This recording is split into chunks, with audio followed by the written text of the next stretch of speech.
Maayong gabi kaninyong tanan. Sa mga batang atletang kalahok ng 2026 palarong pambansa, malugod ko kayong binabati. Alam ko sa pagsali sa palarong ito, bitbit ninyo ang pangalan ng inyong paaralan at rehiyon. Ngunit bukod pa riyan, dala ninyo rin ang pangarap at inspirasyon ng inyong kapang batang atleta.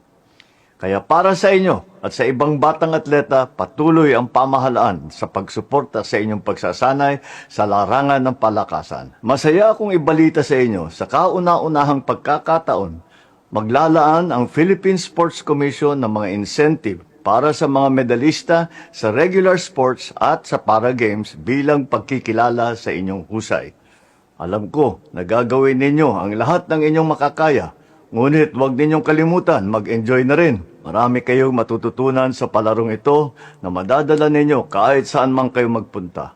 Dito ninyong matututunan ang disiplina, tiyaga, respeto at malasakit sa kapwa. Lagi ninyong isipin na kami ay susuporta sa inyo kasama ng inyong mga magulang, mahal sa buhay, guro at mga coach. Dalangin ko ang inyong tagumpay sa paligsahang ito.